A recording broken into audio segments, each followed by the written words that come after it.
छात्रों नमस्कार। आज आप कक्षा 10 में बोर्ड में पूछे जाने वाले प्रश्न 6 पढ़ने वाले हैं।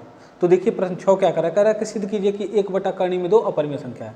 तो देखिए 1/2 कर्ण में 2 अपरिमेय संख्या है। इसका मतलब क्या है? देखिएगा अपरिमेय संख्या को दो टाइप से प्रश्न आते हैं। एक ऐसे आएगा कर्ण में 2, कर्ण में 3, कर्ण में 5, कर्ण में 7, या 1/कर्ण में 2, 1/कर्ण में 5, 1/कर्ण में 7। ये सब ना एक टाइप से लगते हैं। अगर ये सब प्रश्न आ जाए ना तो इसे आप एक टाइप से लगा सकते हैं।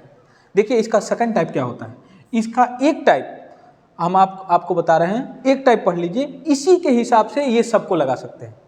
अब देखिए सेकंड टाइप क्या होता है। सेकंड टाइप में ना 2 या 3 संख्याओं का मिक्स होता है। देखिए इसमें 2 संख्या है, इसमें भी आपके पास 2 संख्या है, इसमें आपके पास 3 संख्या है। देखिएगा इसमें आपका ऐसे हो जाएगा।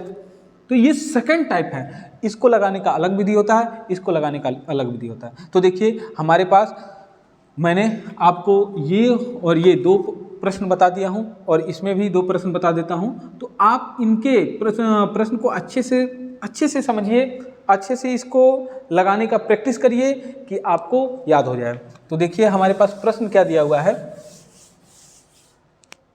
देखिए हमारे पास प्रश्न है कि सिद्ध कीजिए कि 1/कर्ण में 2 अपरिमेय संख्या है। तो सबसे पहले इसको मानेंगे कि माना 1/कर्ण में 2 परिमेय संख्या है, परिमेय संख्या माना 1/कर्ण में 2 परिमेय संख्या। अगर ये परिमेय संख्या है तो इसे हम ऐसे a/b के रूप में लिख सकते हैं। अगर ये परिमेय संख्या है तो a/b के रूप में लिख सकते हैं। अब यहाँ a भी कैसी संख्या होती है तो a, b सअभाज्य संख्या होती है, सअभाज्य संख्या होती है, सअभाज्य संख्या होती है। अब देखिए सअभाज्य संख्या क्या होता है। सअभाज्य संख्या का मतलब होता है जिनमें केवल एक उभयनिष्ठ हो। जैसे 2/5 है तो 2 किससे कटेगा, 1 से कटेगा, 2 से कटेगा, 5 किससे कटेगा, 1 से कटेगा, 5 से कटेगा। तो इसमें केवल देखिए एक उभयनिष्ठ है, इन दोनों में एक उभयनिष्ठ है। तो ये 2 और 5 सअभाज्य संख्या होंगी। तो इसी तरीके से ये भी सअभाज्य संख्या होना चाहिए और भी सअभाज्य संख्या होना चाहिए। तो देखिए हम क्या करते हैं, पहले तो सबसे पहले मानेंगे। हमारे पास किसी भी टाइप का प्रश्न होगा ऐसे मान लेंगे। मानने के बाद ये वाला प्रोसेस लिखेंगे। उसके बाद क्या होगा, इसका इसमें गुणा करेंगे तो b एकम में b हो जाएगा और इसका इसमें गुणा करेंगे तो कर्ण में 2 a हो जाएगा। फिर दोनों पक्षों का वर्ग करेंगे, दोनों पक्षों का वर्ग करने पर वर्ग करेंगे तो यहाँ हो जाएगा b का स्क्वायर, यहाँ कर्ण में 2a का होल स्क्वायर, तो यहाँ b का स्क्वायर हो जाएगा और यहाँ कर्ण का स्क्वायर करेंगे तो केवल 2 हो जाएगा a स्क्वायर। अब देखिएगा ये 2 कहाँ जा रहा है, ये 2 जो जा रहा है b के नीचे जा रहा है, मतलब ये 2 से b में भाग लगेगा। तो हम लिखेंगे b स्क्वायर 2 से विभाज्य है। तब लिख सकते हैं, ये परिमेय से हम लिखते हैं, तब लिख सकते हैं कि b भी 2 से विभाज्य होगा। अब देखिएगा क्या करते हैं। अब हमारे पास ये प्रोसेस होता है। देखिएगा ये फर्स्ट प्रोसेस कंप्लीट हुआ। सेकंड प्रोसेस क्या होता है, तो सेकंड प्रोसेस में ये देखिएगा इन दोनों में अकेला कौन है, इन दोनों में अकेला कौन है, ए है कि बी है। तो देखिए यहाँ ए इसके साथ जुड़ा हुआ है तो 2 लोग इधर हैं और ये इसके साथ 1 लोग हैं। तो जो सिंगल होगा उसी को मानते हैं। उसी में क्या मानते हैं, देखिएगा बी की जगह पे आप मानेंगे, इसको लिख देंगे माना, बी की जगह पे मानेंगे, इधर 2 है तो 2m, बी की जगह मानेंगे 2m, तो यहाँ पर लिखेंगे 2m का होल स्क्वायर और यहाँ हो जाएगा 2a स्क्वायर।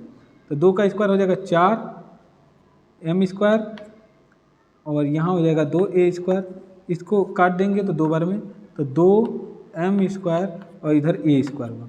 फिर देखिएगा ये 2 इसके नीचे आएगा ना, तो 2 इसके नीचे आएगा तो लिखेंगे, ये 2 इसके नीचे आएगा तो हम लिख सकते हैं कि a स्क्वायर 2 से विभाज्य है।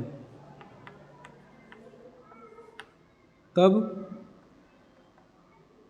a भी 2 से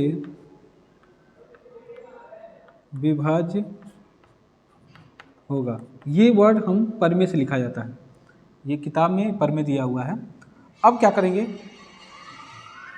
अब देखिए क्या कर सकते हैं। अब यहाँ पे देखिएगा, यहाँ ए और बी, यहाँ देखिए बी 2 से कट रहा है, यहाँ ए 2 से कट रहा है, यहाँ लिखेंगे a, 2 से विभाज्य है। तो यहाँ देखिए, यहाँ लिखेंगे a और b सौभाज्य संख्या नहीं है,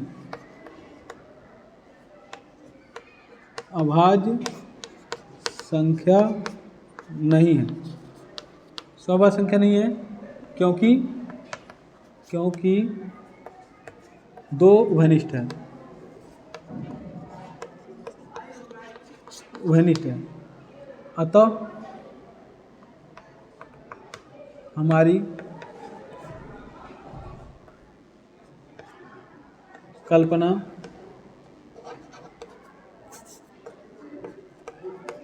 असत्य है, इसलिए 1/2 करने में 2 अपरिमेय संख्या है।